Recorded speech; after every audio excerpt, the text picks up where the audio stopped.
আসসালামু আলাইকুম রহমতুল্লাহ।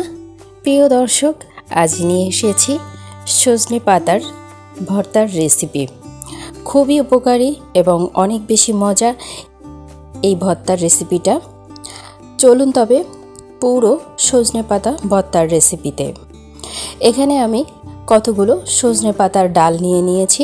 এখান থেকে এই পাতাগুলোকে আস্তে আস্তে করে আমি ছাড়িয়ে নিচ্ছি।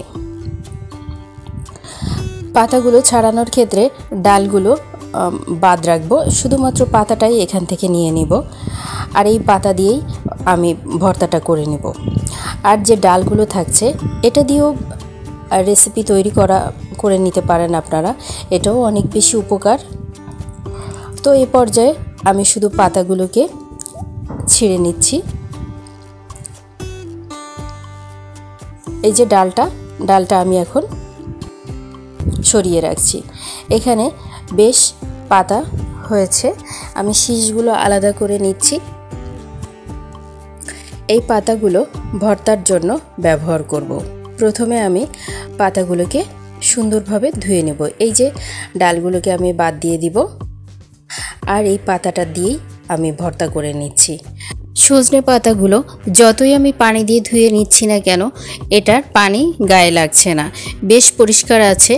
তো এই পর্যায়ে আমি এটাকে তুলে নিচ্ছি।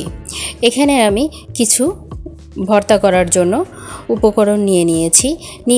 এখানে বড় সাইজের 3টা পেঁয়াজ কুচি করে নিয়েছি 5টা কাঁচা ঝাল এবং 3টা রসুন ছোট ছোট করে এর খোসা ছাড়িয়ে নিয়েছি। আর নিয়েছি কিছু ধনেপাতা। সজনে পাতায় একটা গন্ধ আছে, গন্ধটা দূর করতে ধনেপাতাটা বেশ ভালো কাজে লাগবে। এখানে আমি প্রেসার কুকার নিয়েছি এবং পাতাগুলোকে দিয়ে দিব এখানে 3টা কাঁচা ঝাল, আর দিয়ে দিচ্ছি সামান্য পেঁয়াজ কুচি। আপনারা এখানে শুধু এটাকে সেদ্ধও করে নিতে পারেন, আবার এখানে পেঁয়াজ, কাঁচামরিচ, রসুন এগুলো দিয়েও সেদ্ধ করে নিতে পারেন। আমি দিয়ে দিচ্ছি এখানে কিছু রসুনের কোয়া এবং ধনেপাতাটা। এই পাতাটাকে সেদ্ধ করার জন্য আমি দিয়ে দিব 1/2 কাপ পানি। এই পানিতেই সেদ্ধ হয়ে যাবে। দিয়ে দিচ্ছি 1/2 চা চামচ লবণ। আর এ পর্যায়ে আমি এখন এটাকে ঢেকে চুলায় বসিয়ে দেব 10 মিনিটের জন্য। ঠিক 10 মিনিট পর আমার পাতা সেদ্ধ হয়ে গেছে, এমন হয়ে গেছে। আমি এখন এটাকে তুলে নিব। দেখুন কেমন হয়েছে, সামান্য পানি রয়ে গেছে আর পাতাগুলো সব চুপসে গেছে। আমি তুলে এটাকে ব্লেন্ডারে ব্লেন্ড করে নিব। আপনারা চাইলে শিলপাটাতেও বাটতে পারেন। চুলায় একটি ফ্রাই প্যান বসিয়ে দিয়েছি এবং তাতে দিয়ে দিয়েছি সরিষার তেল এবং রসুনের কোয়াগুলো দিয়ে ভাজতে শুরু করেছি। দিয়ে দিচ্ছি বাকি যে পেঁয়াজটা ছিল সেই পেঁয়াজ কুচিগুলা, আর ঝালগুলোকে ছোট করে কুচি করে নিয়েছি। এটাকে মোটামুটি আকারে একটু ভেজে নেব, যেন সেদ্ধ হয়ে যায় এমনভাবেই ভেজে নিব। এ পর্যায়ে আমার ভাজা হয়ে গেছে, আমি তুলে নিচ্ছি।